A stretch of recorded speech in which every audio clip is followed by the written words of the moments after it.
and welcome to another episode of Some of Our Parts, the podcast where two friends talk about the movies that add up to make us who we are.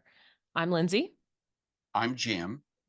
And this week it is my pick. I picked another very little known movie that probably no one's heard of. Yeah, very doubtful that anyone's ever seen or heard of this. Oh, yeah, very niche. It's a little film from 1978 called Grease. It stars people like John Travolta and Olivia Newton-John. I don't know if anyone has heard of them. It has some songs in it. Anyways, Jim, I'm sure this is a movie you have also seen before, so I imagine this was not new to you. No, unlike you, I was alive then when it came out. And this had come out right around the same time as Saturday Night Fever. So I was 21 when this came out. So this was like Saturday Night Fever, big date movie. This is where you took your date because, it wasn't Rocky. It wasn't a war movie. It wasn't one of those movies. It was, fun and dancing and singing and stuff. So this was the romantic date movie. Yes. So I remember seeing it at the movie theater. Nice. So I, as you have said, was not alive when it came out, so I did not see it at the movie theater. But this was a big, big movie in my household growing up. My dad and I watched it so many times. I think that this might be one of the movies I have seen the most times, like out of any movie. Okay. I have like very vivid memories of watching it with my dad. And he would always sing the songs in a way that I found so embarrassing. Because, like John Travolta has a lot of like vocal affectations going on when he's singing. And my dad did his best to like imitate those, like Cindy baby. Like, and I'm like, Dad, stop. You can't sing. Stop. But yeah, like lots of time on the couch as a little kid with my dad watching this movie, singing the songs, hearing my dad sing the songs. I had the soundtrack as a kid and knew all the words to all the songs, like even the ones that like the cast don't sing, like the sort of background songs, like It's Raining on Prom Night and all that. When I was, I think 8, so like 1998, they re-released it for like a 20th anniversary. And my grandmother took me and my cousins, and my cousins they're both younger than me, and they both had leather jackets, so they came in their little T-Birds jackets to go see it with our nanny. And then there was a period of time when I was like middle school, early high school, that I would have friends over for my birthday.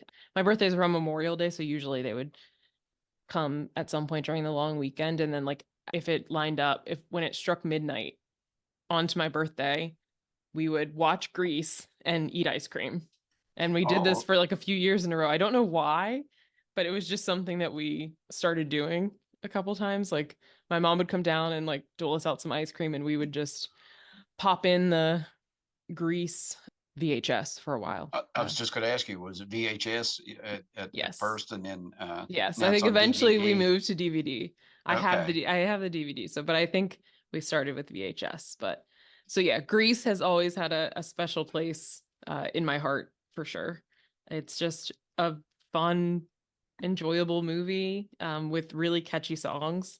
So yeah, that's it. It's an institution in the Wilson family, I think. Well, did your dad see it at the movie theater? I'm guessing then, because I guess so. Your dad and I are around that same generation, so I just wonder he was like 18, so I imagine that he might have done that. Yeah, sure. Yeah, my dad likes musicals too. That was the cool date movie for him too. So if that was could be, yeah. I have to check with him for sure. So, yeah, that's 78 is when he graduated high school. So, yeah, I think I can definitely see that being the case for sure. Obviously, I've seen this movie a million times, but I have never looked at like who made it. So I looked that up kind of for purposes of this, just to see again, sort of like what, who's making this, and are there any overlaps with other things.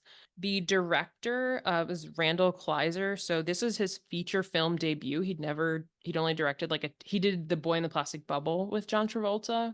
So a TV movie, but he had never done like a feature film before. But after Grease, he did several things, but I think some of the big ones, like he did The Blue Lagoon which I think is Okay. sort of infamous, like Brooke Shields as a naked child kind of movie. And he did the sequel to that. He did Honey, I Blew Up the Kid, which again, I think that's like a 90s kid movie that is the sequel to Honey, I Shrunk the Kids. Shrunk the Kids.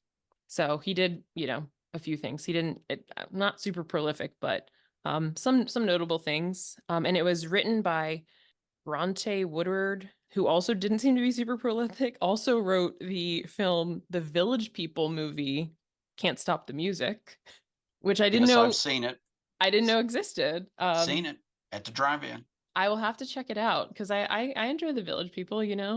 I think that they should change the Navy theme song too in the Navy by The I Village People. I think wholeheartedly agree. that would really amp people up to join more, I think, than Anchors Away. But who am I? Anyways, but it's based on Grease was a stage musical before it was a movie musical, and it was a stage musical by a couple of guys, Jim Jacobs and Warren.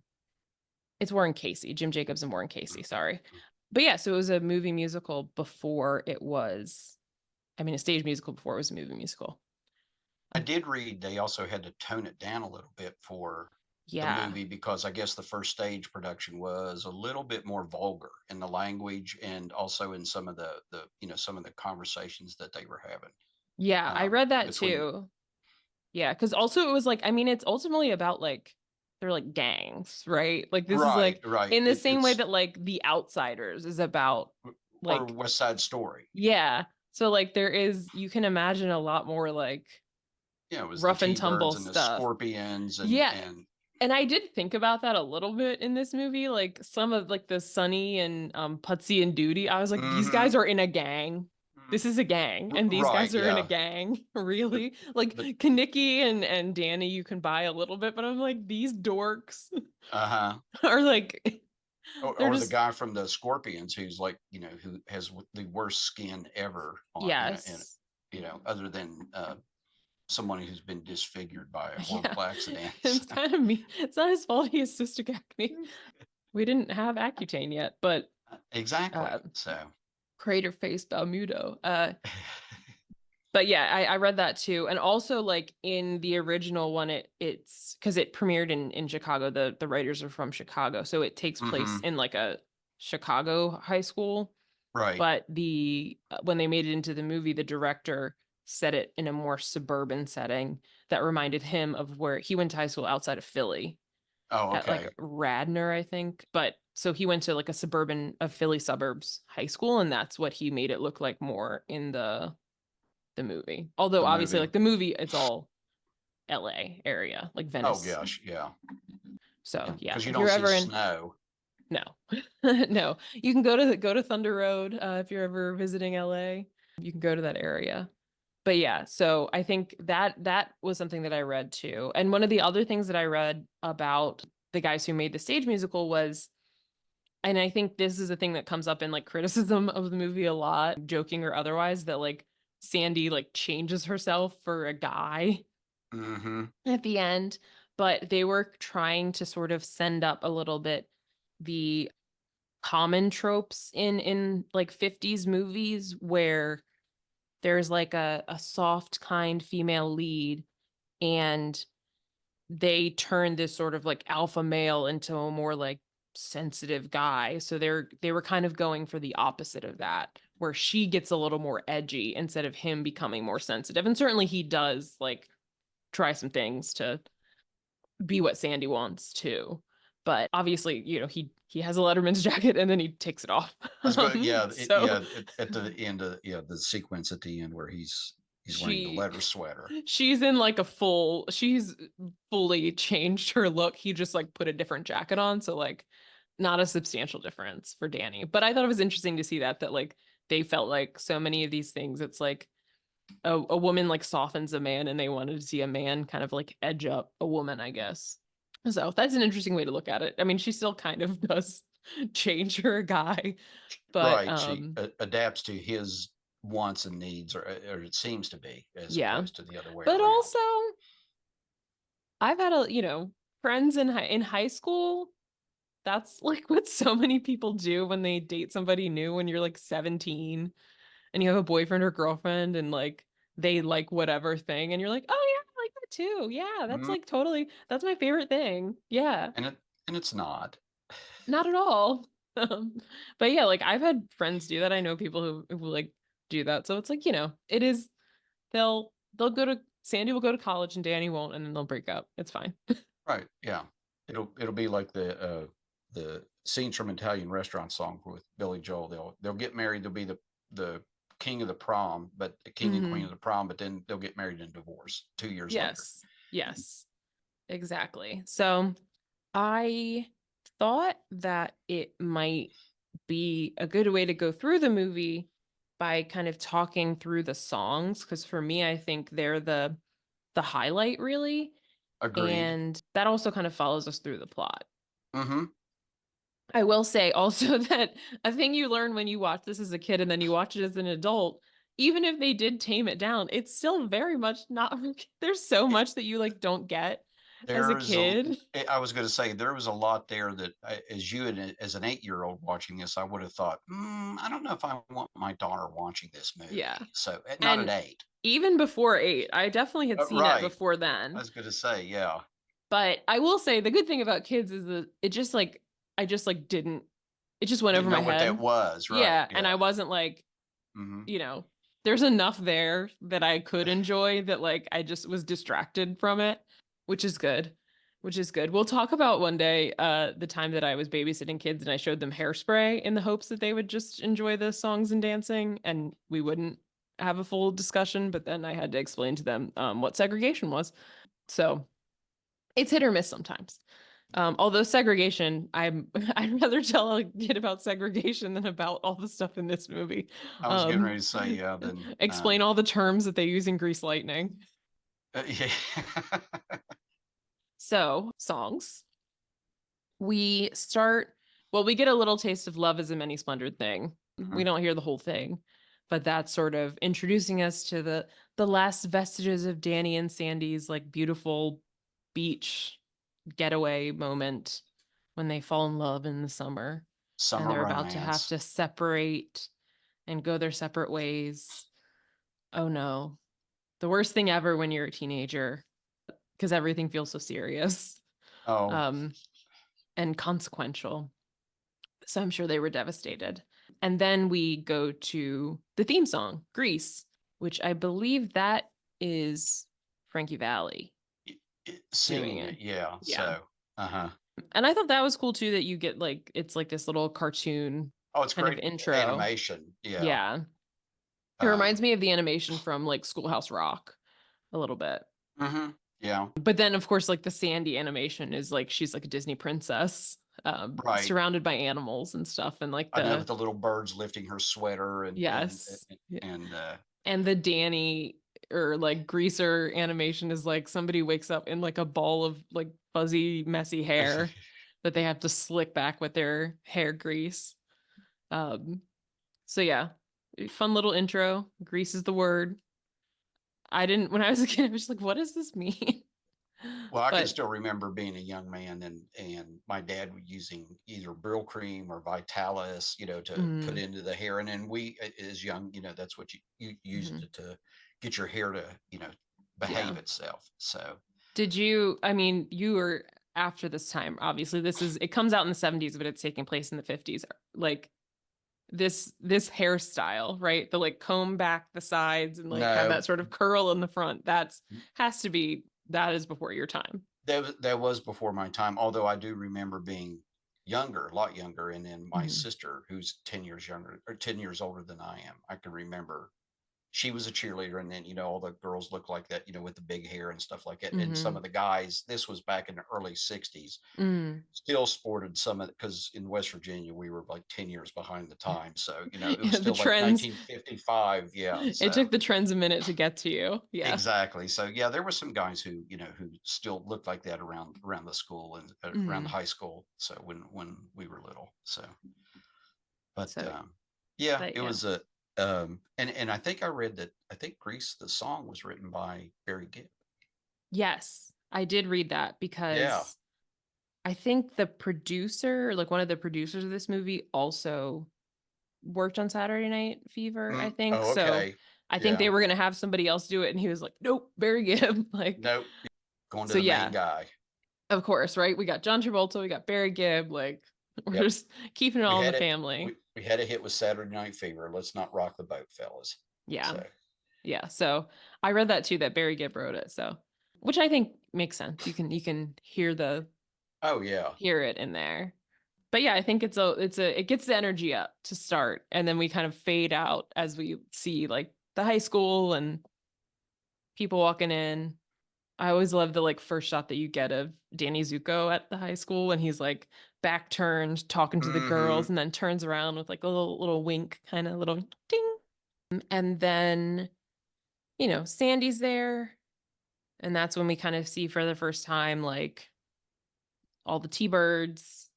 So Kaniki and Sunny, Duty, Putsy, and then the Pink Ladies. Pink Um, Ladies. Frenchie is showing around Sandy, and then we get Rizzo and Jan and Marty roll up in the pink car.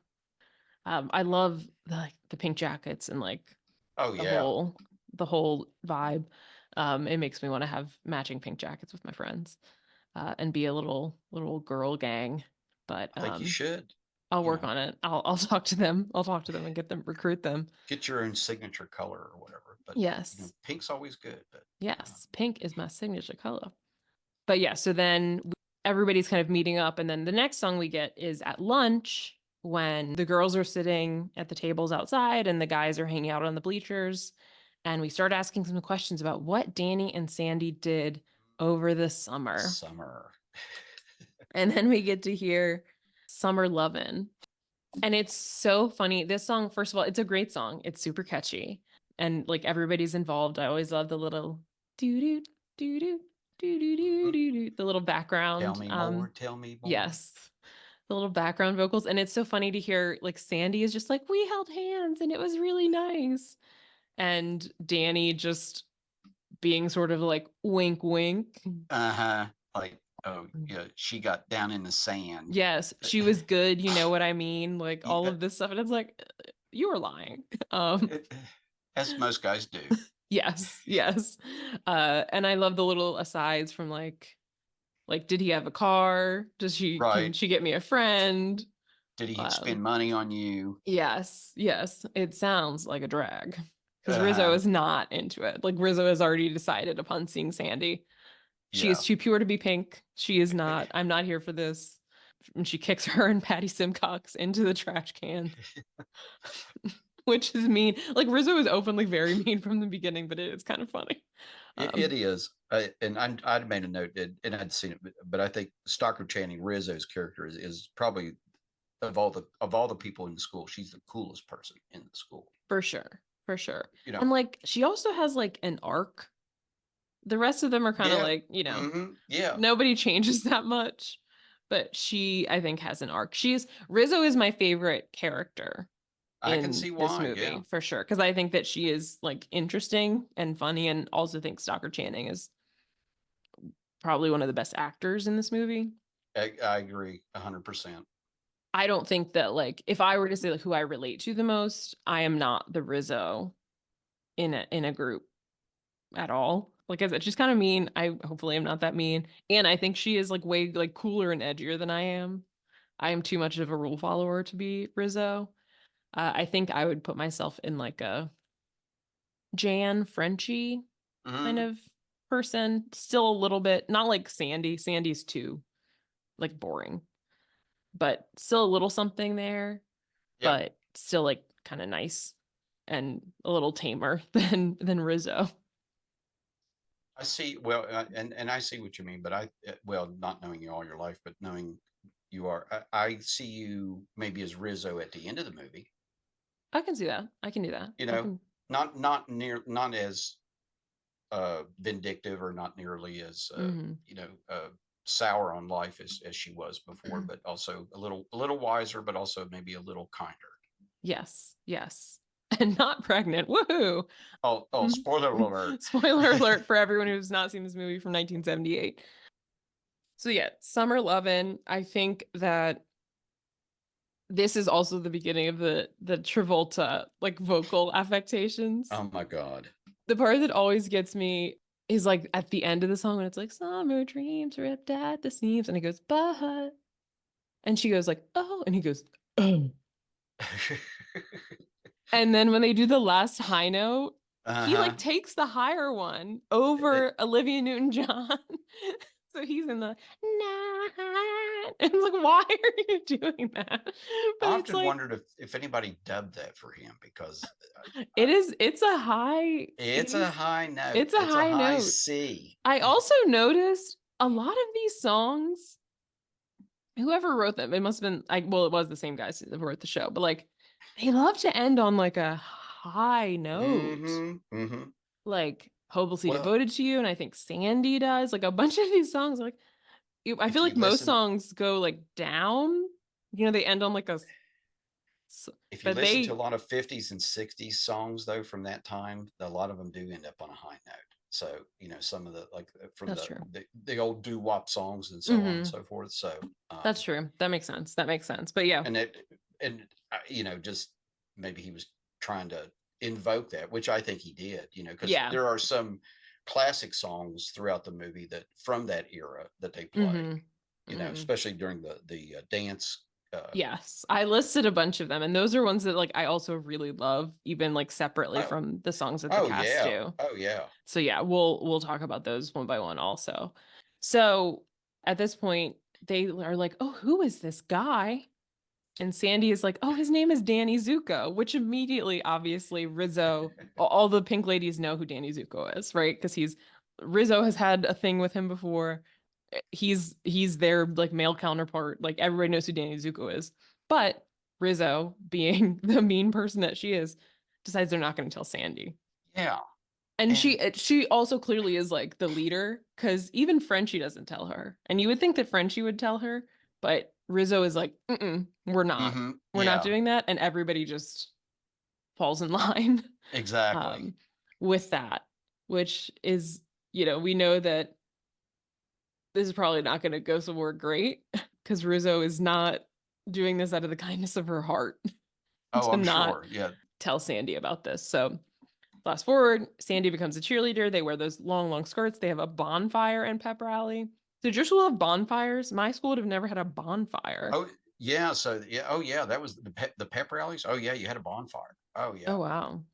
I Yeah. don't I It, where I it, grew up that was not a oh, thing. yeah. Oh, yeah. We set fire to anything. So, but and then during homecoming, you had the one where you piled like a big pile of stuff and then lit it Mm, on fire. But yeah, every game, our games were on Friday nights, and then mm, pep rallies were usually like on Thursday at mm. nighttime. Yeah, so you could have the bonfire. Oh yeah. Yeah. When I was in high school, we did not have anything like that, Oh, unfortunately. oh, I feel bad for you. We only had a pep rally during school, and it was at the end of like Spirit Week leading up to homecoming. Oh, okay. And all the people that played fall sports would go on the field. So like I played soccer, we would go on the field, and like Oh, okay. it was on the last day, and it was a class color day. So different classes would wear, like all the sophomores had to wear blue, and all the freshmen had to wear red, and juniors wore black, and Oh no, seniors wore we togas. oh, okay. We didn't have that. We had, Yeah. but like I said, we had pep rallies like that. We had one during the day each Hmm. week, depending in each season. So basketball, football, not Okay. so much for baseball, but yeah. We didn't have So anything like that, but yeah. yeah, They definitely yeah. were letting us do fires. I went to school in a military base in the post 9/11 world. Well, They were that's not good to letting us hear. burn anything. Oh yeah, we burned out all kinds of stuff. So yeah, We would have been in Guantanamo Bay if we were burning things there. But yeah, so they're at the pep rally, and Rizzo's like, Sandy, I have a surprise for you. And she just shoves her at Danny Zuko, who is initially like, Sandy? In the John Travolta voice. well, It's or also the so funny that he still uses that voice. Like at the Oscars when he called Idina Menzel Adele Dazeem, like the oh my god. wickedly talented. Like he still does this Well, weird it's from Welcome Back, Carter, when he was on Welcome Back, Carter. Oh yeah, he talked like that there. Oh yeah, that was his character, and I can't remember now what his It's character's like name Vinny was. Barbarino. Was that Vinny him? Barbarino, and it's the exact same character as he is in Grease, as far as like the hair and the hair is a little, it's not greasy and everything, but it's like, yeah, it's the same voice and everything else and the same mannerisms. So, Yeah. But yeah, so he again, this is very like teenage boy mm-hmm. behavior. Oh my God, Sandy. And then his friends are like, who's Sandy? And he's like, I don't know. We just like, she's just somebody I know. What are you talking about? I don't know. And is trying to act all cool. But I kind of wondered though, like, how long did it take them before they realized they were each at the same high school? It was like, I know. she's become a cheerleader. It's like the pep rally, and it's not like 2 days from there. And but you would have thought they would run into each other. It's in a small high school. I knew That's true. everybody in my high school. I didn't, I mean, how many people went to your high school? There were in the high school altogether probably about 400. But I knew everybody in my class. There was like 117 of us in my graduating class, and I My could probably still graduating name 90% of them. my graduating class had like 350 people in it. Oh, And my okay. school had like 1100. Yeah, but we're talking about Rydell High. Well, yeah, yeah. But also, to be fair, Sandy is going to class. Is Danny going to class? Well, I don't know. I guess he graduates, He doesn't he? goes to shop. He goes to Yeah, he shop goes to and shop to do and various phys sports. ed, Yeah. and we learned later on he lettered in track. So, Yeah. So, yeah, he cut um, down his smoking habit. yes. That's a good point though. How do you they just didn't run I into each know. other at all. Yeah. Maybe Oh my God, you're here at my high school all the way from Australia? what? Yeah, also wouldn't you think that like it would be a subject of discussion if someone came to your little high school from Oh my God. Australia? Yeah. It Like, was a big deal if somebody from went to our high school from another county, you know. yeah. Well, they're not from Wayne County, they're from Cabell County. Oh my God. When we had like exchange students, like everybody knew who they were, Mm, even if like I mhm. didn't hang out with them. Right. I knew who all of them were and where they were from. Or somebody would point them out and say, "Oh, Yeah. that's so and so. They're from Mm-hmm. Mm-hmm. wherever." Yeah. Yeah. And especially if she was a cheerleader, because they did show that they went to the pep rallies or they went to the games Yeah. Yeah. Which to is act funny because I can't cool. that's yeah, I was like, why are the T-Birds and the Pink Ladies at a pep rally? But I guess they're just there to like make fun of it or something. That was, yeah, I was gonna say, because we always had the group of guys in our, they didn't play sports, they didn't support it, but they would come to the games and stuff. Yeah, mostly to make fun of those of us who either played or supported them. So Yeah. Yeah. Well, Sandy is upset. She's like, I wish I never met you. yeah. So the drama. And then all the girls go to spend the night at Frenchie's house, which is great, very fun. Nod to Dee Dee Khan, by the way, who did a fantastic job in this role. So Yes, very yes. underappreciated, I Love Dee Conti. Frenchie's great. That's why Frenchie gets to come back in Grease too, think. which is not the best movie ever, but one that I also still appreciate. Because it has fun songs, even if they're weird, and all very suggestive. But in any case, they're at Frenchie's house. They're trying to get Sandy to like be a little cooler, smoke a cigarette. Mhm. She can't do that. Drink some wine. That's a struggle. Frenchie decides to pierce her ears, and that goes left too. And Rizzo is annoyed with her being such like a goody two shoes. So then we get the next song, which is "Look at Me, I'm Sandra D," Oh God, yeah, which is really mean, a really mean song. But again, it's very fun. it is, It's very fun. and it's done so well. Yes, that's what I wrote. It's very mean, but Stockard Channing is a star because she's so Exactly. like she performs it so well, like all the movements and like all of the like I know the words like in all of her specific like delivery of it. Like that's Mm-mm. how I hear it in my head is Stockard Channing's voice. If you asked me to sing "Look at Me, I'm Sandra D," I would hear her being like, "Watch it. Hey, I'm Doris Day." Or like, hey, Bongo, I'm Sandra D. So yeah, no, that's another good one. And even Frenchie gets kind of in on it, Yeah. making fun of her because she just gets sucked in. Is very fun, and they're all in the wigs doing their little singing and dancing. And it also does make me laugh at the end when Sandy comes out of the bathroom and she's like, "Are you making fun of me, Riz? Some people are so touchy." So touchy.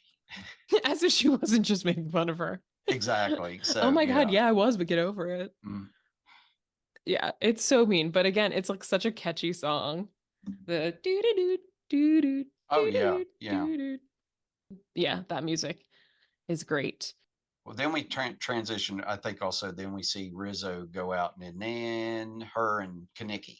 Yes, yes, she, And to me, it's a big part of the movie too, because then it yes, plays out later on about their relationship and so on. yes, yes. I love Rizzo is so committed. She's also giving a little thirsty, as I would say. The boys honk the horn and she parkours Hmm. herself down the side of a house. Right. They're like, "What is she doing? Gonna shimmy down the Hmm. drain pipe?" And she's And like, Sure evidently, am. yes. Thanks for having a trellis. Hmm. That's my Yeah. ladder." And then off she goes. First, the other guys, Danny walks away, but first the other guys are in the car, and she's like, "Do you think this is gonna be a gangbang?" Which again, I was like, "Oh, missed that when I was a kid." I was just getting ready to say, boy, I hope you didn't turn to your dad and go, Dad, what does that No. word mean? There is a moment that I asked him that, but it was a normal, Oh, not okay. dirty word. We'll get to that, but it is how I learned a word that I still know. That's like when it's the word reputation, which comes up later at the dance, but Right. that is if I was like had a Slumdog Millionaire moment where I flash back to the moment that I learned the word reputation, it is watching this movie. Watching this movie. Okay. Yes, learning about Cha Cha de Gregorio. So yeah, Rizzo and Kaneki go to like the makeout point. They're hooking up. His condom is broken.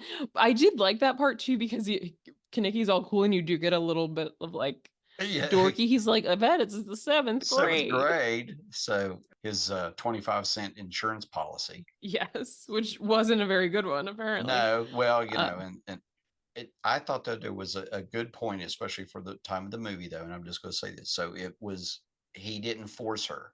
yes, She agreed, yes, so I mean, it wasn't like, it was like that he was taking advantage or said, well, we're just going to go ahead and do it anyway, yeah, but yes, she said, oh, what the hell? yeah. Exactly. That was a good point. Like there is a little bit of a mutual respect for each other there. Yeah. I mean, it's consensual. It's Yes. not him forcing himself upon her, at least, Mm-hmm. which, Mm-hmm. I mean, even back in the 50s, well, it happens all the time, but they could have depicted that as something different, and they Yeah. didn't, which was, Mm-hmm. kudos to the writers. Yes. Yes, for sure. But meanwhile, back at Frenchie's house, Hmm. Marty's talking about all of her various pen pals.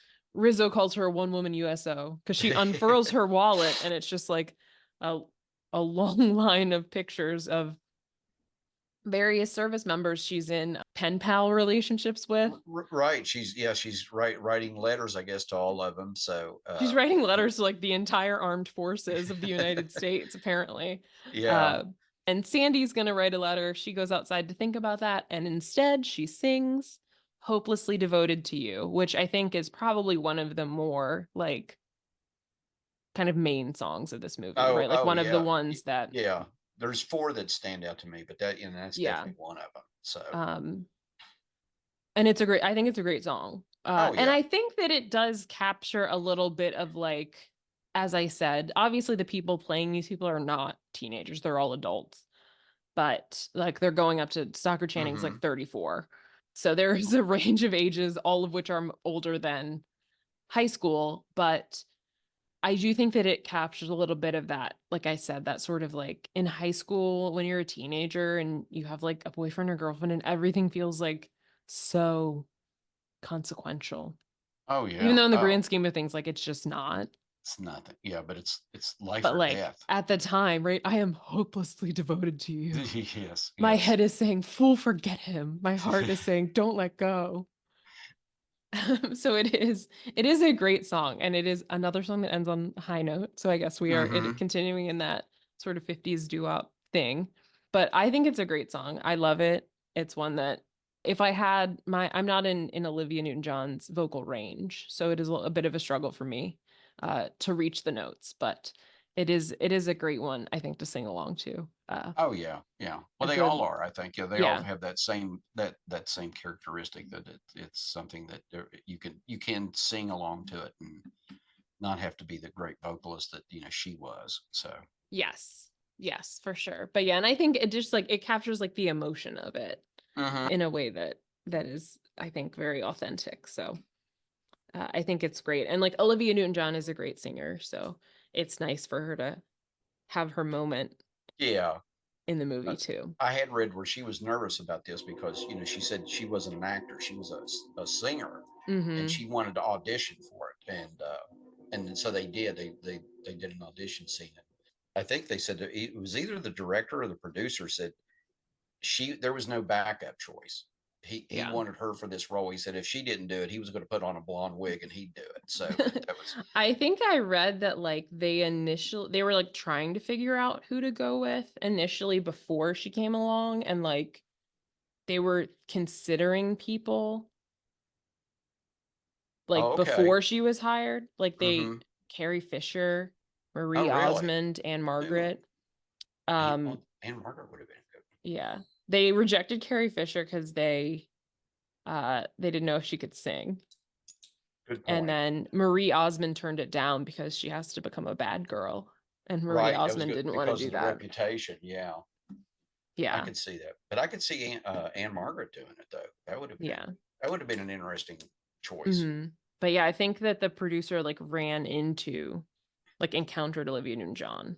I can't remember the exact story, but I do remember him saying that after Um, meeting her or whatever, after seeing her, yeah. he said that was it. She requested a screen test prior to accepting the role. Yeah. And they changed it a little bit because in the original thing, the person is not from Australia, because that would be a very random thing to put in a musical. But she didn't want to speak in an American accent, so Good for her. they let her be from Australia. But she reduced her asking price Oh, she for did. it, so they Uh, didn't do it out of the kindness of their hearts. oh, okay. But yeah, Hopelessly Devoted to You was nominated for an Oscar also for Oh, Best Original Song. So it is one of the ones I think that like stands out in that way.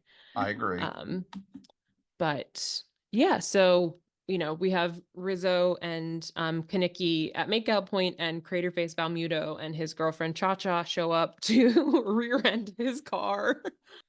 And it's not a great car to begin with. No, Um, no, no, no, and it no. appears that the lightest of touches makes it fall apart. So, but that leads us to auto Uh shop class. huh. And And the next song, Grease Lightning. Before we get into that, this is another thing that is like a obviously this is in the 2000s in high school. We don't have right, auto shop. Did they have auto shop when you were at high school? we didn't have auto shop. We had shop. We had shop Okay. class, but not Yeah. auto shop. We Yeah. had we had shop class. Like we had a class where like I built a bridge out of wood and stuff Yeah, with but saws. We had band saws and like yeah, wood no, we and didn't. No, not in my high school. So, yeah. Rydell High is well resourced.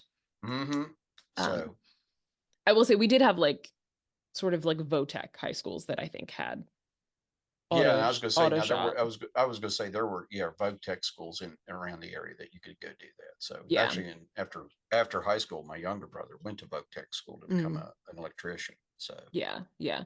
There were like when I was in high school, you could do like half a day at each. So you would do like regular class oh okay, at school, and then you would go to to the um Tech. the Votech school. There were two in the county, and Okay. you would go and do like whatever, like electrician, like welding, auto Mm-hmm. stuff, or you can do like cosmetology, nursing, that kind of stuff too. Beauty But school. yes, exactly. But you didn't see maybe they learned from Greece because you didn't have to drop out of high school to do beauty Oh, there you. school. You can Okay, so you yeah, can do both. you could have your Maybe cake and eat it too. someone watched this and was like, Wait a minute. what can we do for the Frenchies of the world? That's right. Yeah, let's Um, not make this so difficult. but yeah, so Grease Lightning, I think this is another song that is incredibly vulgar that I did not know when I was a kid. Oh, it's terrible. Um, but I think I just didn't, I like couldn't understand what they were saying sometimes. Well, You know what I mean? Like all I knew was like, go thank grease God. lightning, you're burning down the quarter mile. Yeah, Grease lightning, go grease lightning. I didn't know all the rest of it.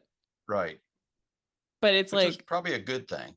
yes, because we're talking about like, you want some shit, or we getting lots of Mm-hmm. tit. Like, Mm-hmm. it's a real pussy wagon. And now when I listen to it, I'm like, oh my God, I'm clutching my pearls here. Like, oh goodness. I was a child listening to this song. Was a child. You knew what you were doing. Yes. I'm so glad I just Okay, like okay, Marion. exactly. When I was like 4, I was like, but I'm glad that I just anything I didn't understand, I was just like, whatever, who cares about Right, it? yeah. But it is a very fun song. And this is a song that in the musical originally is a Kenickie song, but John Oh, Travolta okay, wanted it. yeah. Oh, I did not know So that. he Okay. took it from Jeff Conaway basically, because he wanted to sing it. But Jeff Conaway gets his moments. He gets like, I'll get the money. I need to get the money. And he is the second best dancer, I would say. Yeah, The rest, yeah. although the bar is low, it's like John Travolta and then everyone else. And It's everyone not hard else. to rise above everyone else. And he's like the part when he's upside down and his like legs are just kicking. Like this is so silly. And then you get John Travolta coming down on the On engine. engine. Yes, which now there is a song that like you can probably look it up on YouTube, but there's like a Grease like mega mix song Uh-huh. that they used to play when I studied abroad in Belgium. Every bar, at least once a night, would play this Grease mega mix. So it's Really? like it would start with Grease Lightning, and at that part, it would transition into like the dun dun dun dun dun of Oh, Summer Lovin'. summer. Oh, cool. So it was like a mashup of a bunch of the songs, but it's like I have like a reaction, like I'm like Pavlov's dog. I'm waiting for like because for a while there, I would hear that and expect the rest of Grease Lightning, right? Like Oh, your brain okay. is like the rest of Grease Lightning is coming, but it wasn't. So now I hear that and I expect Summer Lovin' to start playing. But that's what it reminds me of now is this random like at bars, it's like they're playing like, dancing club music and then always at one point a Grease mega mix, which I guess Oh, tells okay. you that the music endures, right? Stands Like the test of the time. music is so catchy that they'll play it at bars where people are dancing. Hmm. We're playing the Grease songs because we know you're gonna keep singing and dancing to these. But yeah, that one I think is probably has the most vulgar stuff in the song that are like, oh my God. Then we get to Danny trying to get back with Sandy. Right.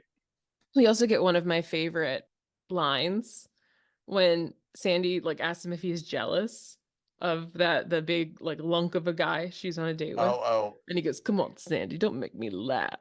Ha ha ha ha ha ha ha. That like fake laugh. But also they were like playing a fun song and she changes the song to It's Raining on Prom Night. And I was like, why would you play it during a date? That's not a very happy date song. I know. Yeah. That's not something I noticed before, but today I was like, interesting choice, Sandy. What are you trying to Right. tell this man? Uh-huh. The What are guy you that trying to tell Lorenzo Lamas with blonde hair? yeah, I was going to say, yeah, I couldn't remember the guy's name. So, but Who the does not character's name. speak at all. Like she's Yeah, like, give me some money, and he's kind of like, it just sort of mumbles, yeah, he's throughout the entire Frankenstein, movie. just grunts. He's so awkward. But this is also when she talks about liking the guy being into sports. So Danny's like, well, this is what I have to do Right. to win I can Sandy run back. circles around those guys. Yes, and we get this sort of montage of him trying different sports to varying degrees of success, which is very funny. Like first of all, him just in the gym, leather jacket, sunglasses, smoking.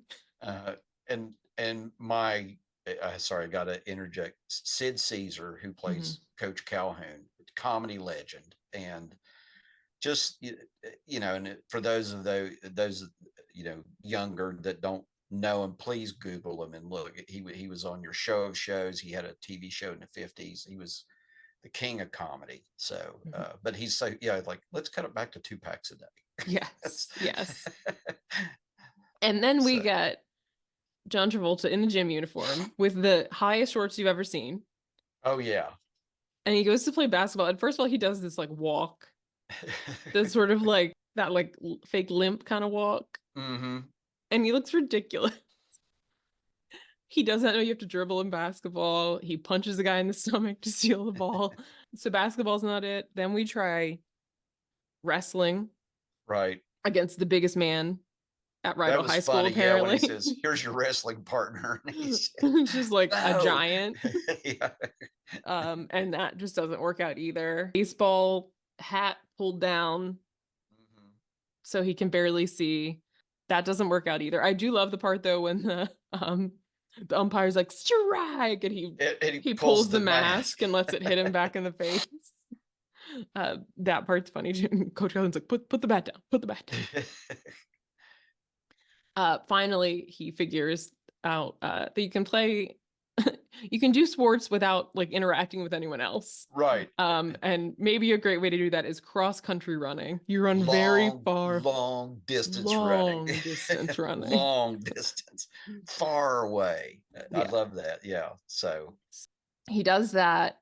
Sandy sees him and talks to him, and she's clearly done with the other dumb guy who doesn't say any words. And she agrees to go to the dance with Danny.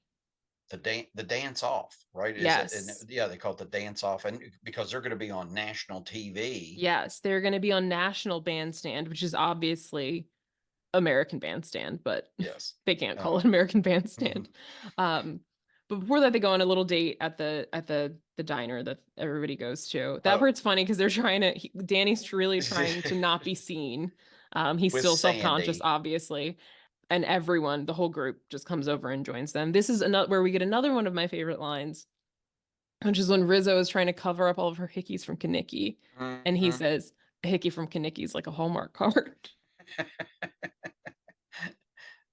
which is always makes me laugh. That's a great line. Kanicki's like a badge of honor. That one cracks me up every time. But yeah, then Frenchie has dropped out of Rydell at this point, but she's joining the group. We see her with a scarf over her hair this whole time, and it's like, what's going on with Frenchie? Why is she covering her hair with a scarf? Soon everybody clears out. First of all, Putsy calls Jan fat, basically. There's more to you than just fat. Just fat, and she's not fat. And she's like, oh, okay, she's fine with it. She should have thrown the milkshake on him. I did like the part where they were having the sleepover there, and she was doing the toothpaste. Brush. I remember that commercial. With the new Ipana. Oh yeah, I used to sing that all the time too. Which is like obviously like I had never seen that commercial. But oh well, yeah, it was yanked before your time. That the like voice she did it in. Yeah, brush. And she did kind of have big teeth. Yeah, well, so do I. Join the club. No. Anyway. I do. It's fine. That's not a. I'm not putting myself down, but yes, I forgot about that part. That is also a very important line. I made a note. I'm glad you brought that up. Yeah, yes, that is always one of that's like one of the. If I had like a mental reel of quotes from this movie, that is one of them for sure. But yeah, so everybody clears out of the diner. Frenchie. Yeah. Yes. And leaves Frenchie all alone, and she is struggling. She takes off the scarf and her hair is pink, which first of all, I think looked good. It looked great. I thought it looked great. But the waitress Vi is like, your hair looks like an Easter egg.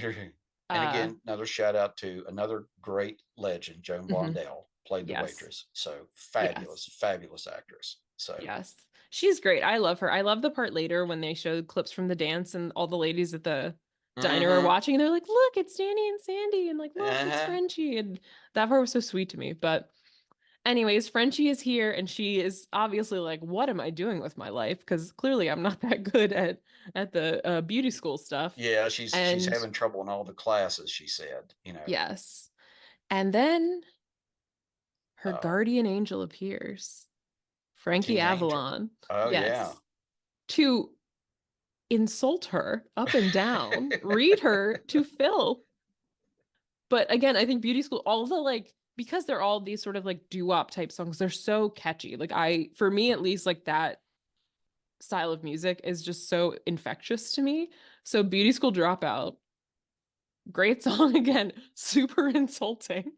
Very much so. You suck and you need to go back to high school because you're not good at anything else. You're not good at this. This isn't your thing. And yes. So maybe suck it hang up your teasing comb and go back to high school. Right. So no customer would go to you unless she was a hooker. Rude. I love that. Great production number too, by the way. It is. I love like the outfits and the backup singers with like the with The the like foil, the the like crowns of y- rollers and foil, and yeah. like their dresses look like capes you get when you're at Hmm. the salon, and they're little dancing. Oh And yeah. I like that Rizzo and Marty are two Yeah. of the dancers. And So Frankie it is Avalon is like, great in that. I mean, he's stereotypical, for and he was big in the beach movies from the '60s and yeah. so on, Gidget and all those other ones. So, Hmm. and Hmm. Annette Funicello. So, Yes. But yeah, no, I love that. I love that number. It's again, movie that's such a score catchy song. dropping. No graduation day for you. Um, Miss your midterms and flunk shampoo. Flunking shampoo. That's you can't Ooh, even wash ooh, hair. exactly. Yeah, When you when can't. she blows that big bubble and he just pops it, which is like a little bit gross because I'm like, you have gum all over your hand now, man. But that part It was was funny because great though. Yeah, he is figuratively popping her bubble. Um, exactly. One of the Bursting her other bubble. things too that I think of when I hear this song that takes me back to when I was a kid is at the end when he's like, I gotta get going to that malt shop in the sky. Uh huh.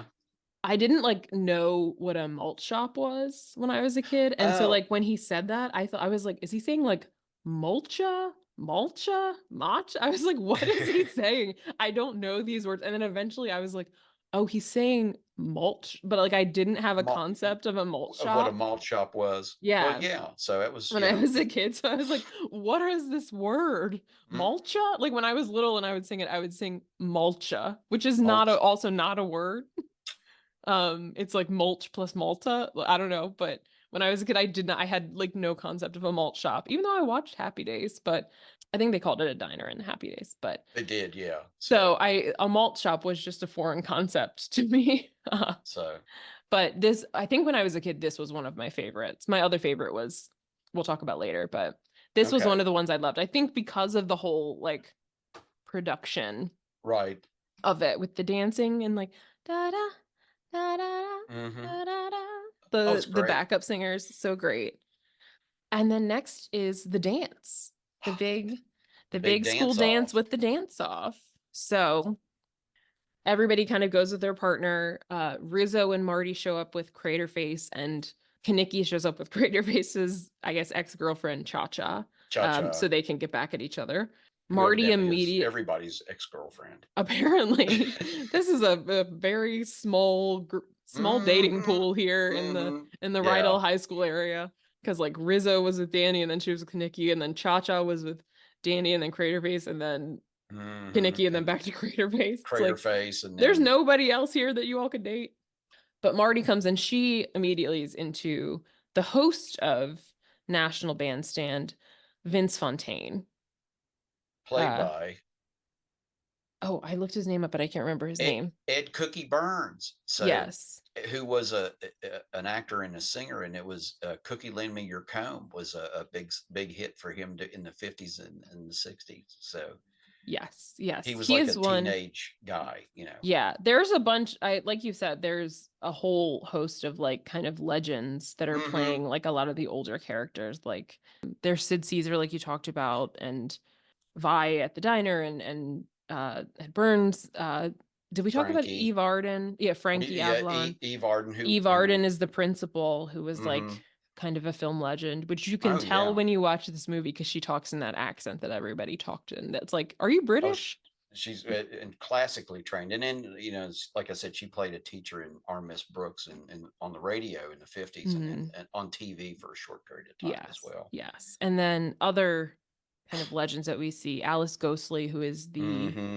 shop teacher, is the thing I recognize her most for is she plays Esmeralda in Bewitched, which is one of Bewitched. Samantha's relatives. Mm-hmm. And then she's sort of like the absent-minded one, I feel like, She that's always is, showing up. but she knows engines. Yes. She knows how to Yes. tune a car. So And then at the beginning, we get a brief cameo of the nurse, who, first of all, is in full nurse regalia with the hat and like a mm-hmm. cape and everything.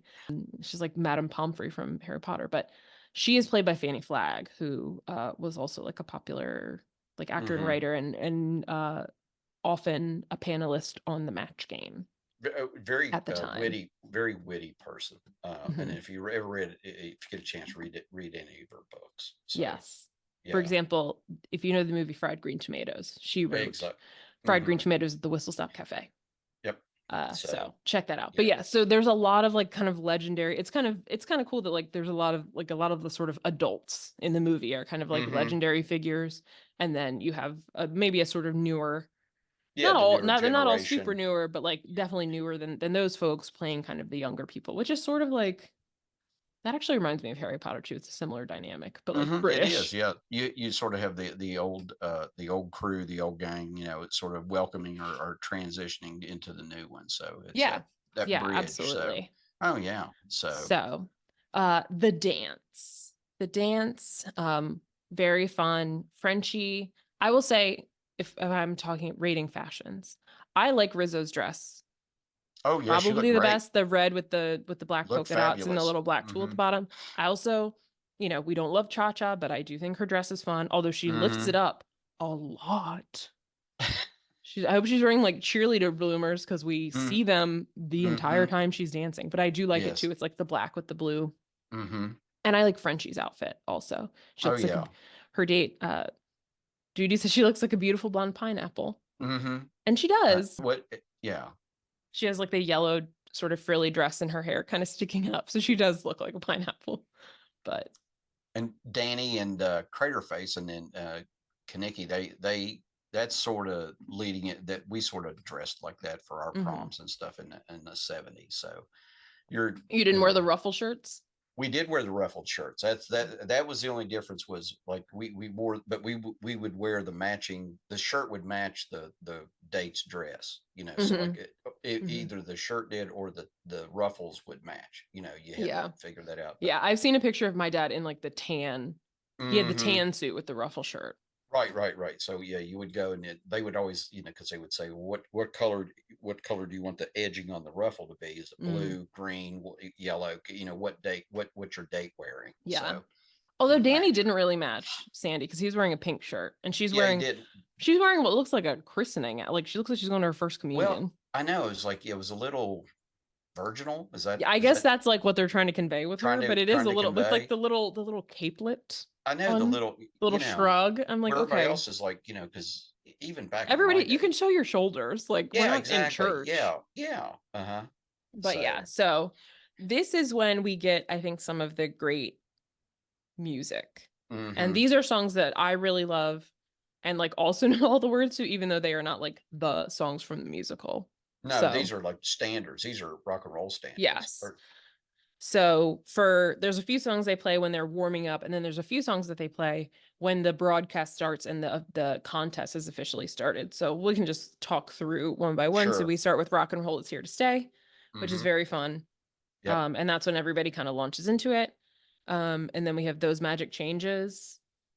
Um, that's one I think that Danny is like singing to Sandy, and she's like, "Oh, you could be a singer." And then he starts going, "The melody, the Oh, I melody." know. He's like God. purposely sounding like silly. Um, Stupid. and then we do "Tears on My Pillow," which is another Hmm. very fun one. You don't remember me, but I remember you. Tears on my pillow, Yes, this is. I'm gonna have to put in anger the in my description that heart. there's lots of Sorry, us, lots of singing in I didn't in mean this to. episode. I didn't mean to sing to the audience. Sorry, No, people. You it's you all can good. all. I think you sounded She'll great, edit and that part out. it's a song that everybody should know. I want to make sure that everybody knows what we're talking about. Once the broadcast and the contest start, the first song we do is Hound Dog, which I think is a people know. People know Hound Dog. And then we do the hand jive, Mhm. which is another, I think, more common one. Like I learned the hand jive in gym class in Oh, elementary school. really? Oh, Yeah, okay. because when I was in second grade, we had a sock hop, like school dance. Oh, So we had okay. to know and it was like, I feel like in elementary school gym, there's always like, you learn how to like square dance and stuff. Yeah, we did Um, too. So, so we did, but we learned to hand jive before the mhm. sock hop so that we could go Oh, to the sock okay. hop and everybody could hand jive. So Cool. that part I love because I know how to hand jive and it's a catchy song too. And Mm, then, and also that's like where the sort of big crescendo of dancing happens, which we'll mhm. talk about in a second. But the last song at the dance, and this was I think when I was little was so funny to me. I think because mooning was the level of humor that my dad established in our household, because my dad thought it was really funny and thought it was really funny to do it. It is. It is. So they played Blue Moon, again, kind of a standard. This is a song that I didn't realize it was a standard until like my grandmother had a piano with a book and it had Blue Moon in it. And I was like, oh, this is a song.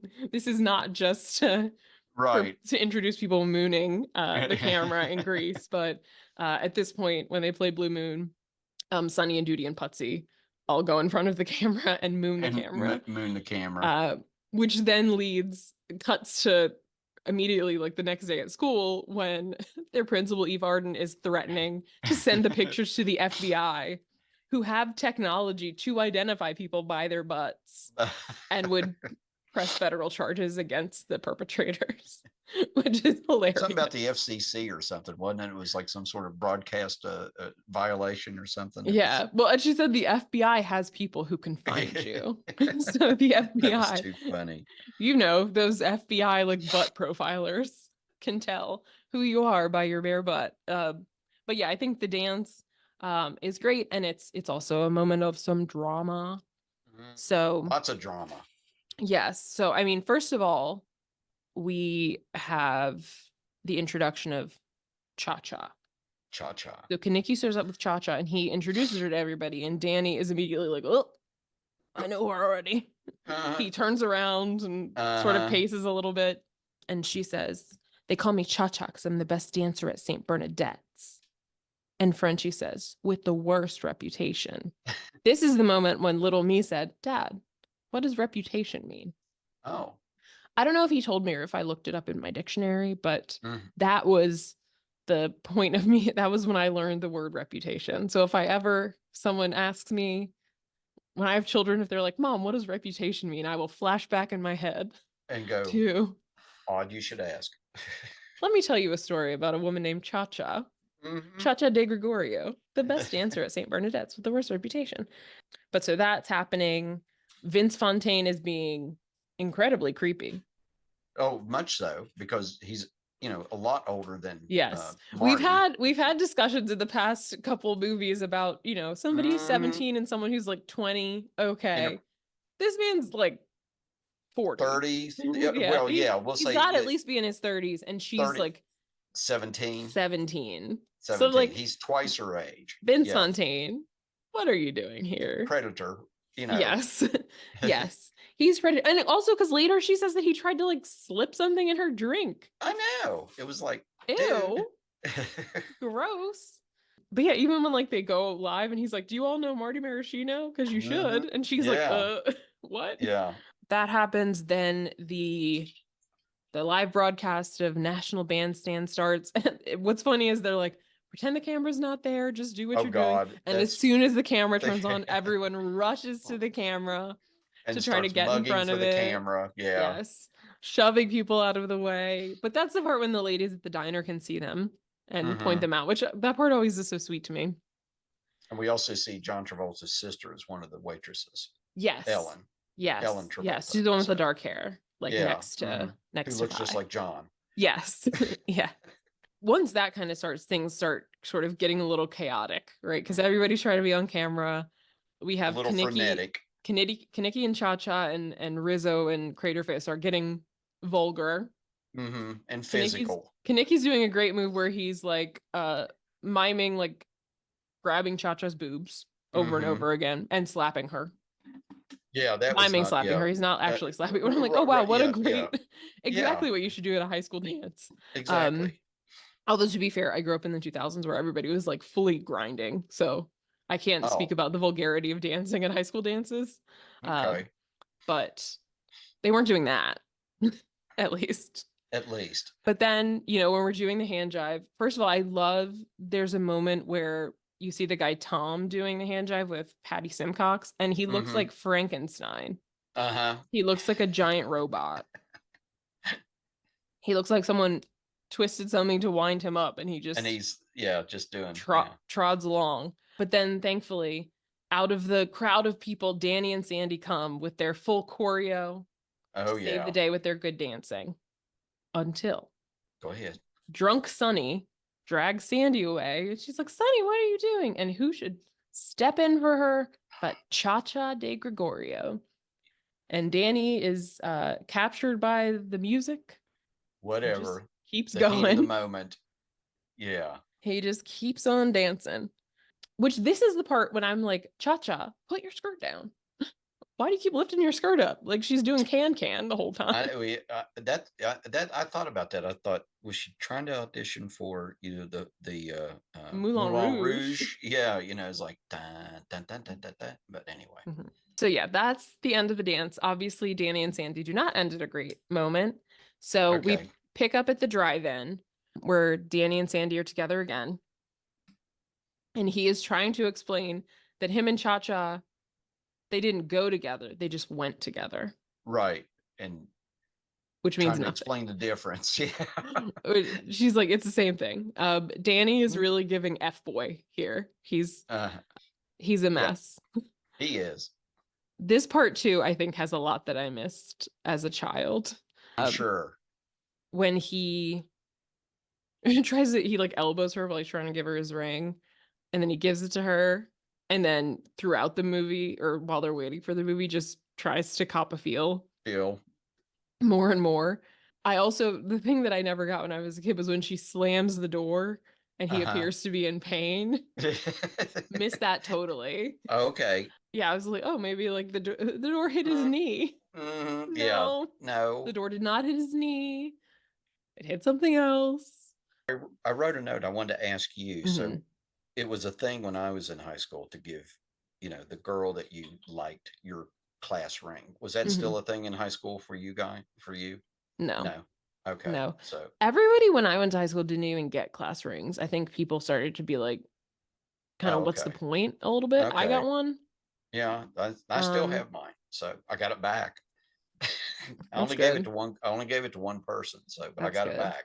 I still have mine. My mom still had hers when I was in high school. It's just curious if I don't know. But yeah, the girls would wrap yarn around it, and they'd wear it. Oh, to like make it chain. Or they wear it on a chain around their neck. So yeah, no, not a thing.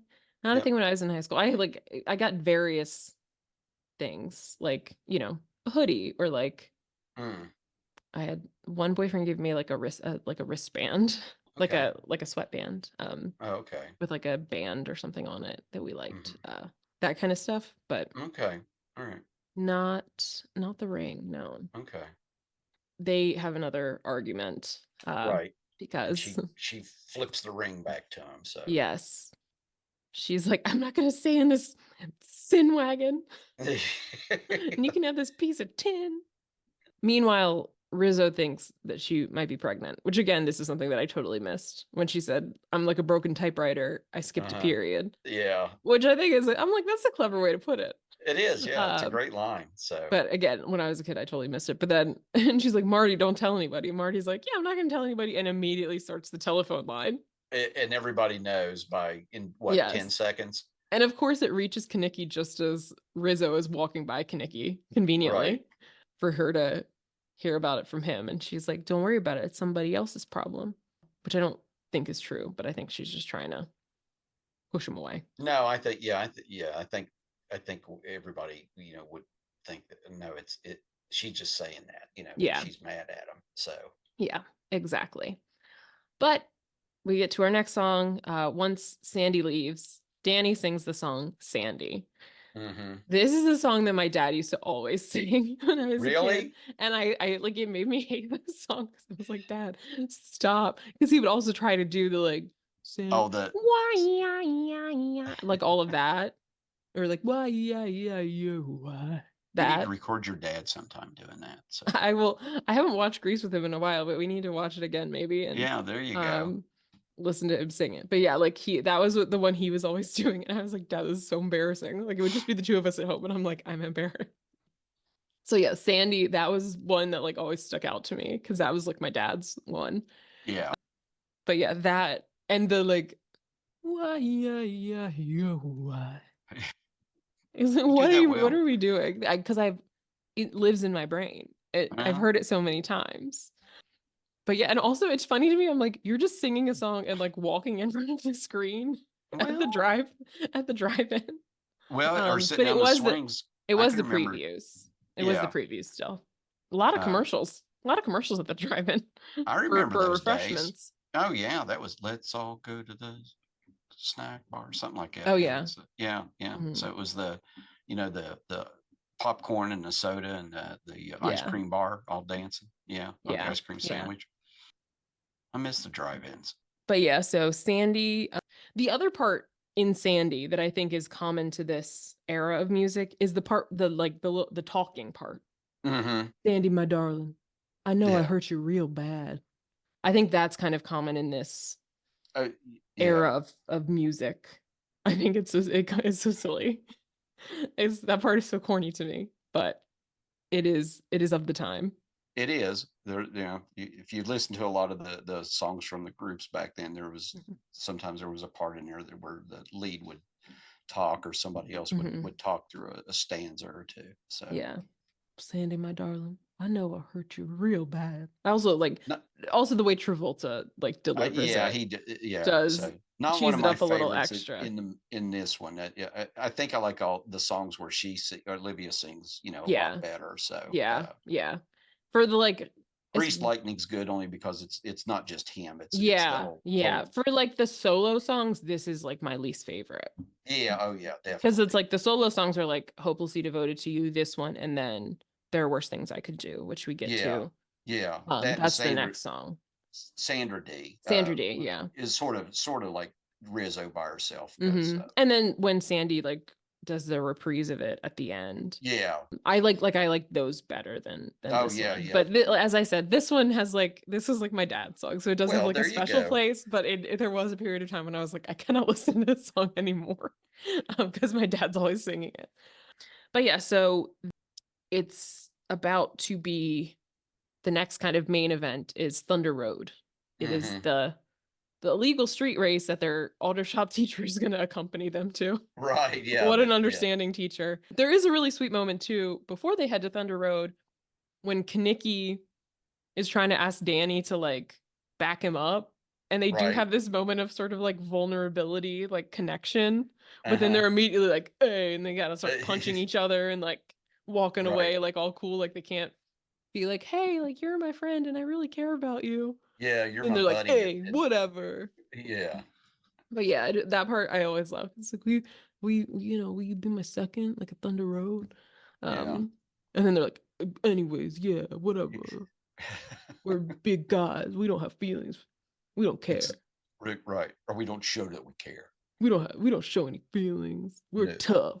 that's right. Um, We don't and make people then cry yeah, or hug. yes. So they have to like do that fake like Mm-hmm. hug into like boxing a little bit. Right. So as everybody is about to go to Thunder Road, Sandy sees Rizzo, and Sandy is nice to Rizzo, even though Rizzo has not been nice to her, perhaps for 1 minute since they have encountered each other. Uh, Right. and Sandy's like, "Oh, hey Rizzo, are you going to come to Thunder Road?" And Rizzo's like, "No." And Sandy's like, "If you need anything, let me know." Mm-hmm. And Rizzo's like, she tries to be all tough, but she does. Before Sandy walks away, she is like, "Hey, thank you." So Yeah. her walls are Yeah. coming down a Coming little bit. down. And Mm-hmm. then we get what I think this is probably like as an adult my favorite song Yeah. in Grease because I think it's just such a good song. And she had to like fight for it to be kept in. They weren't going to keep it in the movie. Oh, I didn't know that. So Yeah, because it makes so much sense at this point. it does. It's such a, like this is like the character. Like I said, Rizzo has like the arc, right? This is like essential to like Mm-hmm. Rizzo as a character Right. communicating where she is, which is why it's one of my favorite like solo songs in the movie. Also, it's more in my range vocally, so it's easier for me to sing in the shower There or you in the go. car. So, but Or I love this showering in the song. car. Yes, all of the above. It's like green eggs and ham, here, there, anywhere. And then of course, like that ends with her like kind of having a look with Kaneki. Yeah. Uh, so you can see things are evolving with their relationship, and then it's off to Thunder Road, um, which is I think also has like some great dialogue in it that it makes me laugh a little bit, mostly because it is this sort of like exaggerated like we're racing for pinks, Mm-hmm. you know. Pinks. And it's like pink slips, ownership papers. Yes, ownership papers. And then I love the part when Cha-Cha like pulls something out of her shirt to Oh give my to, God. and and they're like the pink lady's like, what did she give her? And Marty's like, a lock of hair from her chest. That part is so funny. And then they find the penny, which they're like very serious about this penny. They're like, oh my Oh, God. yeah, there was like, oh, and all the day I'll have good luck. And Yes. Find a penny, pick it up. Like they're like, oh my God, this is it. But of course, it is not good luck. It is bad because luck. poor Kaneki. Kaneki drops the penny when he bends over to pick it up. Duty, I guess, hits him with the Yeah, door and knocks with him out. apparently such force. Or maybe that door just weighs a lot in those cars. Well, you think that until the actual race, and then it looks like it's made out of tin foil when it gets chewed up. So Yes. Yeah, because that's what I think of now. I was like, how did he hit? How hard was he opening this door? well, they were heavy. Yeah. The cars from the 50s were all steel, except Yeah. if you're racing them, and then if they Then the need to get outside of them is aluminum foil. crumbles Yeah, immediately. exactly. Yeah, it's like Um, Saran wrap. exactly. But yeah, so Kaneki is knocked out. Thankfully, he has identified Danny as his second. Right. So he's gonna step up and race Craterface. He's got to drive. Yes. We also like again, Craterface, as we're racing, like you said, has like it's the damn Batmobile. He's got weapons I attached to the know. car. He's got blades attached to like the center of his wheels so that when he Yeah. drives close, he's like cutting a hole through. He's not making a Well, scratch, he's cutting a hole cutting a hole. through. Yeah. Which, if you go back to the old James Bond, yeah, Yeah. his Aston Martin, had Hmm. that. So Yeah. also go back all the way to Ben Hur.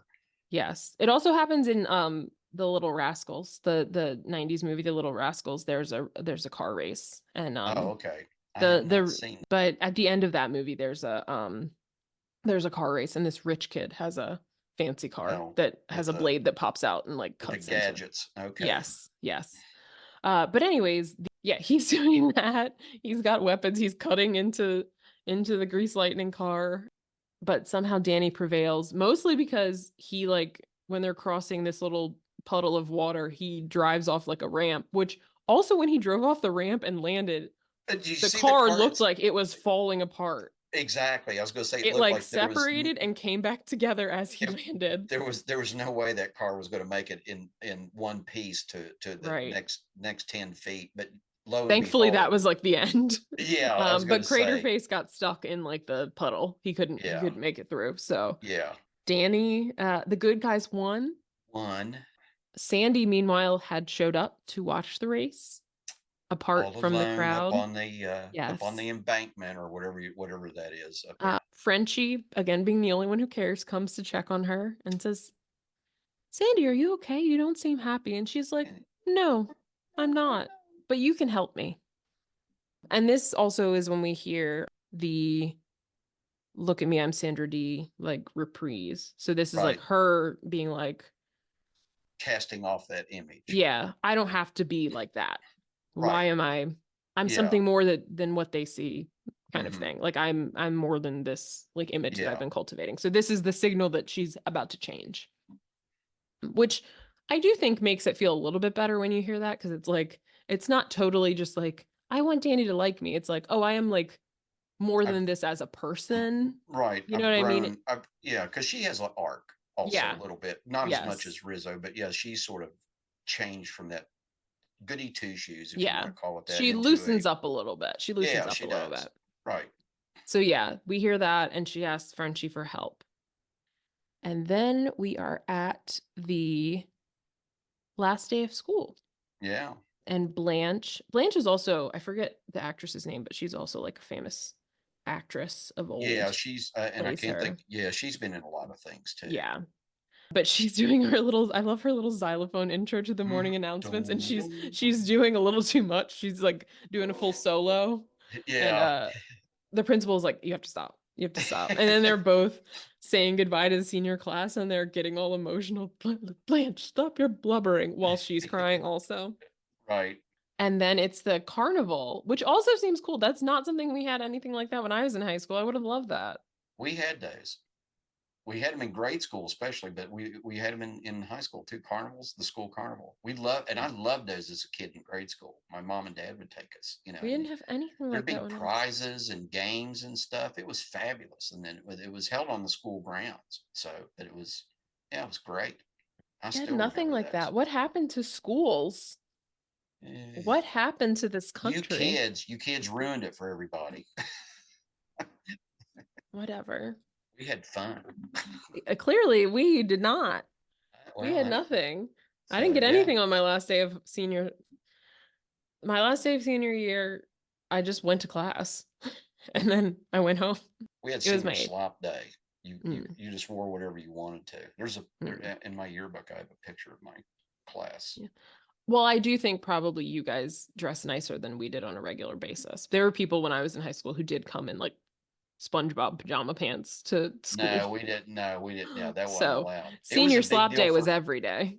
So it was a big deal in my high school. No kidding, for girls to wear pants. They finally allowed them to wear pants to class. Oh gosh. Like when I was in the 8th grade, I think that's when they lifted that. So, but before Oh. that, the girls couldn't wear. Well, maybe I'll trade carnivals for being able to wear pants. Yeah, maybe, so, I did like wearing pants all the time, so.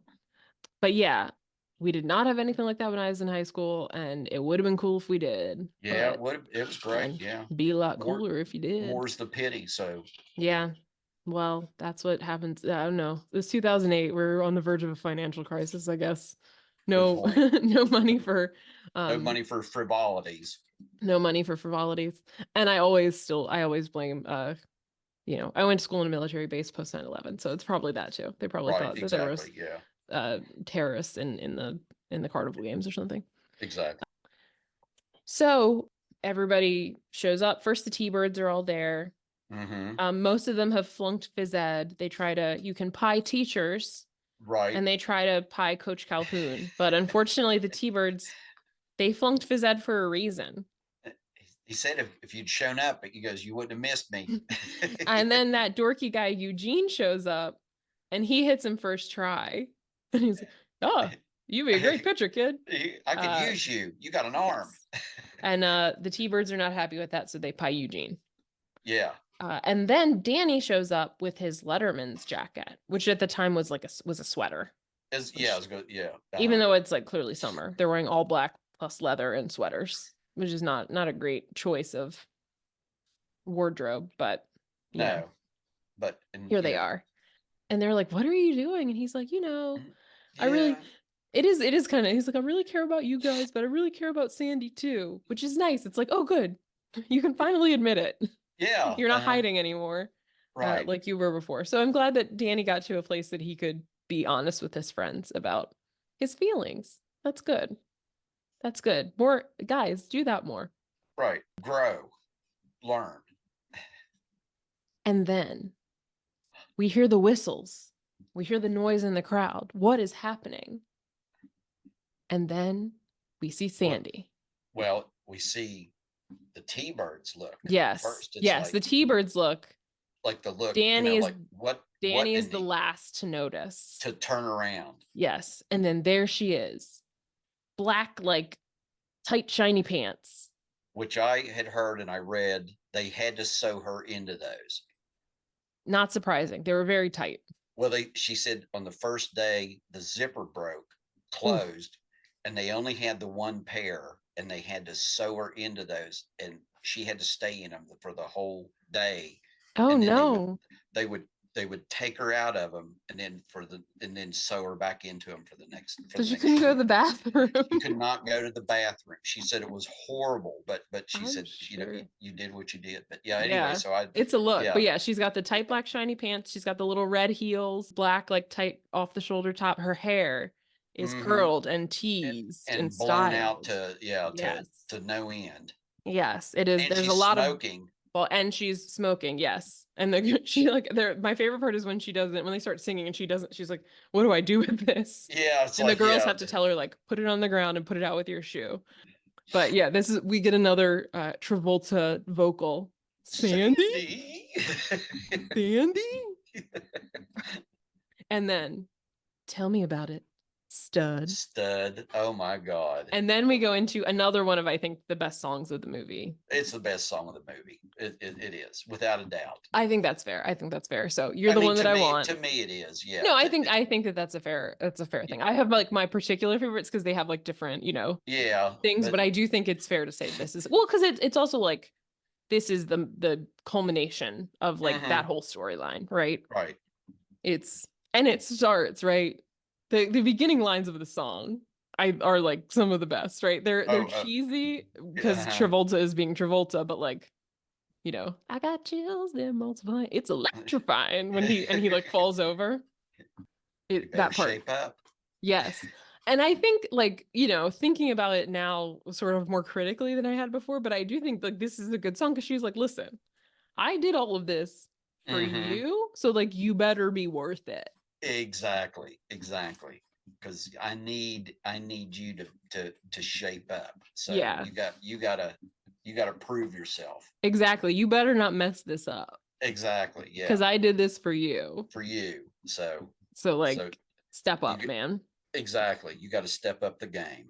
But yeah, it has just some great like like them going through the whole little carnival thing as they're singing Love Shack thing or whatever it's called. The I love the Shack. part when they're like leaning side to side and like, are you sure? Yes, I'm sure. Now deep in that part when they're like hopping over, like he's behind her and like they're shifting positions so that they're like he's like over her shoulder.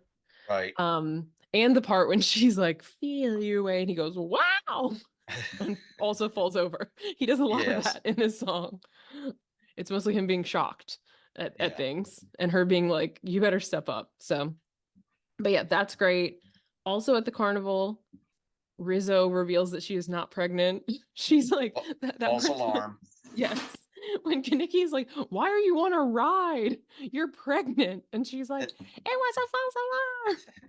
Well, speaking of which, though, in between all that time where she didn't know and then she thought she's smoking, it's like, and of course, back then women did. Yes. I mean, that was just, but you sit there now and you think, well, thank God you're not, because you've been smoking this whole time, something's going to be wrong with the baby. So we're not behaving in a safe way at all. No, we're not all, engaging in good prenatal care at all. No. But yeah, so Rizzo is not pregnant. And then when You're the One That I Want ends and Frenchie's like, Rizzo and Kanicki are back together, and it cuts to them just like fully making out up against like I know it's like they're mauling each other. It's like up against like that the strength test game. Yeah. It's so funny. It's like yeah, understatement. Like they're good.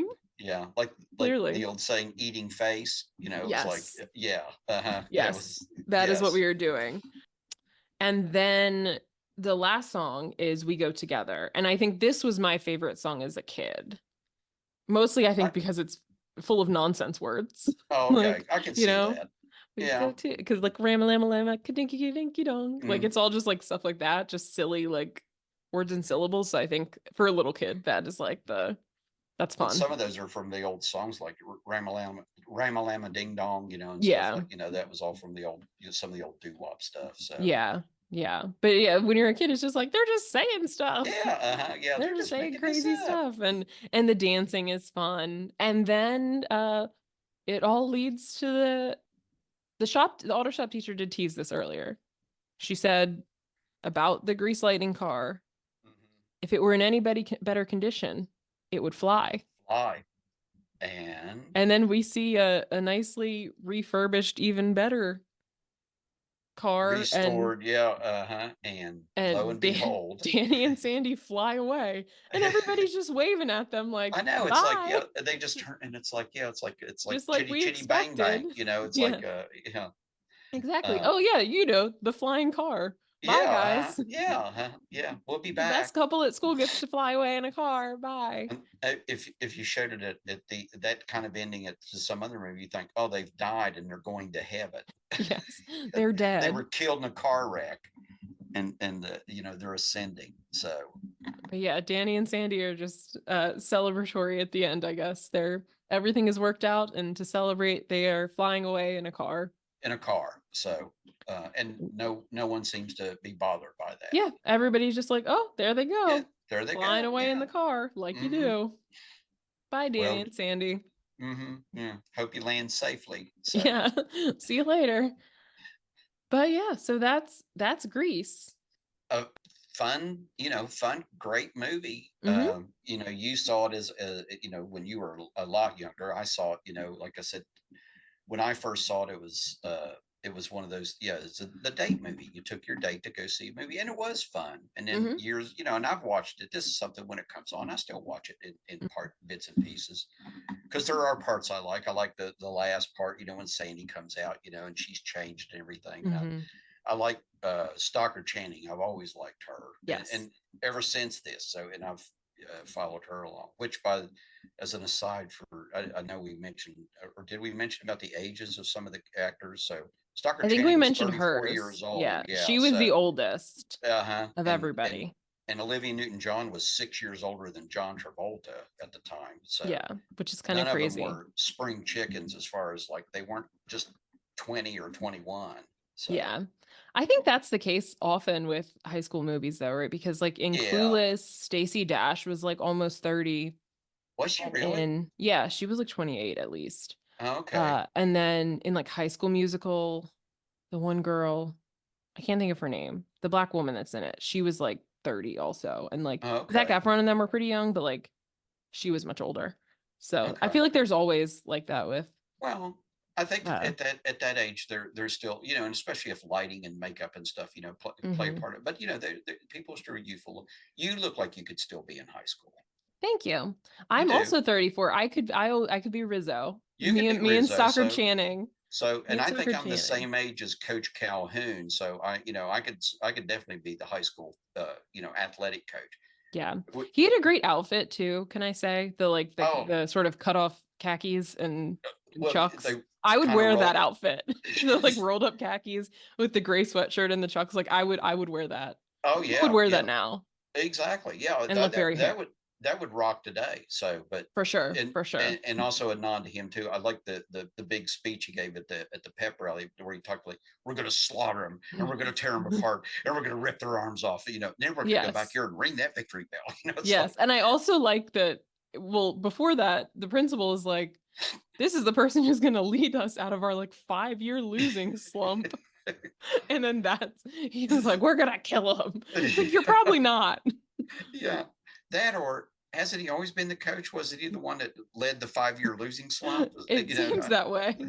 But yeah, Unless no, they just hired him, but yeah. So it doesn't, he's also not a spring chicken. So I would imagine he seems like one of those people who's been there a while. yeah, I know he was, because I know Eve Arden was, I think, 70 when she made this movie, because Yeah. she was born in 1908.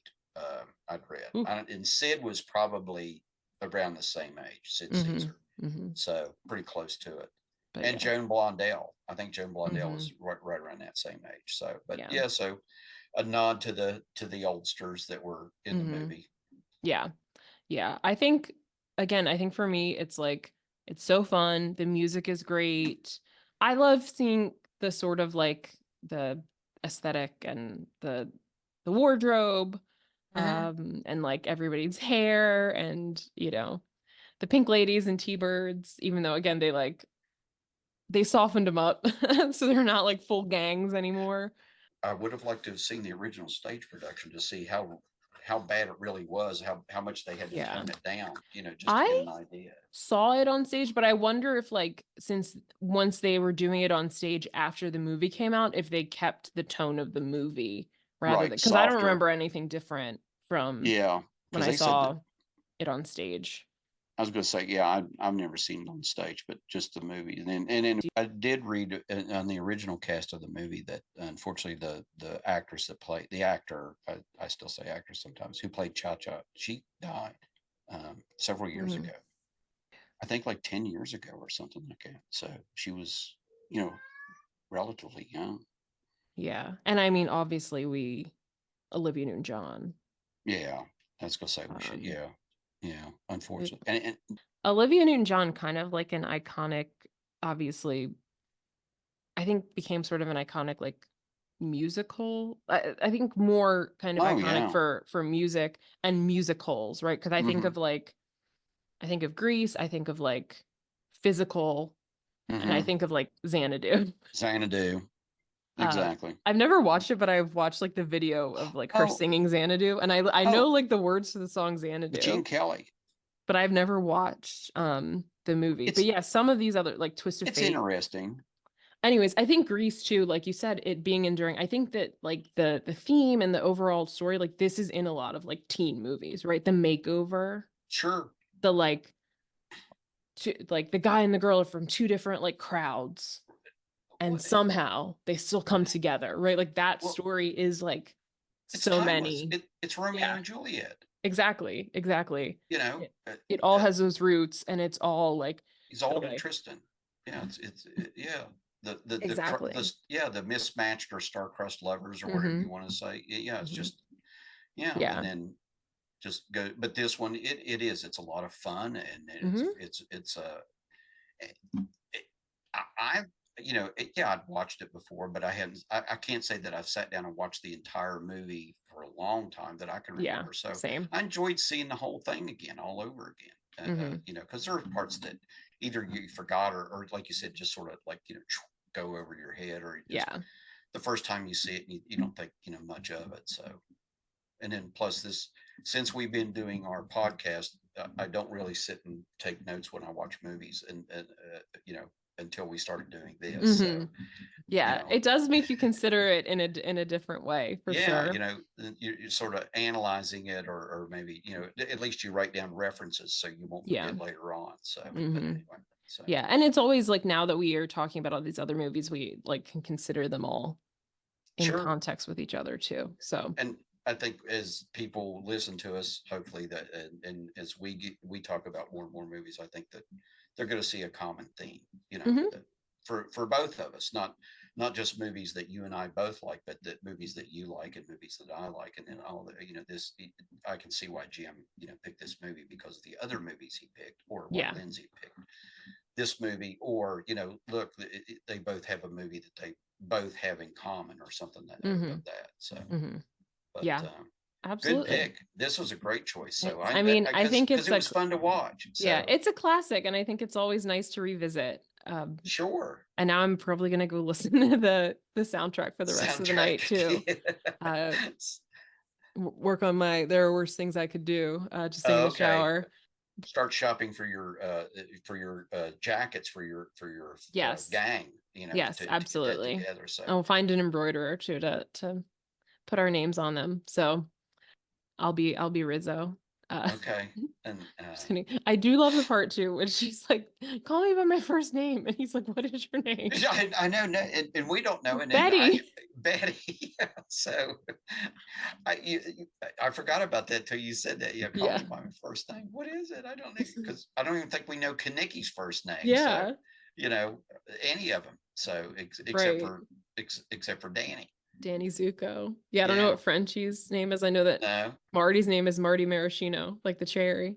Right. But the rest of them we just don't. They all We have one don't name. know. Yeah. So, but Danny Zuko, Sandy Olson, and Marty Maraschino. That's it. Betty that's Rizzo. it. Uh, But yeah, no, I love it. I think if somehow you have not seen Grease, you should see Grease because it's great. It'll put a smile on your face. Most And get some definitely. songs stuck in your head. And make you want to go out and either start putting grease in your hair, or wear a leather Yeah. jacket, Get a or matching jacket with your friends. rock a pair of high top Chuck Converse. Yeah. That's So pretty much my uniform most of the time. So it works still for me. timeless. Yes. Exactly. Yes, they stick around. And also, if you show your kids, maybe they also won't get any of the sexual or other vulgar references. So you can take a They'll chance just on that. they'll just enjoy it like Lindsay did, and then later on Exactly. you can It'll teach go them over what. their head, and later they'll be scandalized when they realize what you let them watch. Eh, and they'll But say, my parents were very liberal. They let me watch this movie when I oh, was yeah. 10 Oh, years yeah. old. So All will be well. I promise. I turned out okay. So she your did. kids will be fine too. Trust Well, me, she did. yeah. Thank you, Jim. Thank you. Well, with that, thank you for joining us. Please follow us wherever you get your podcasts. Leave a review, a rating, especially if it's nice. If it's not, maybe don't. Keep it to yourself. Write it in your diary. Shout it into the wind. You can also follow us on Instagram at Some of Our Parts Pod. And with that, until next time, bye bye. Take care.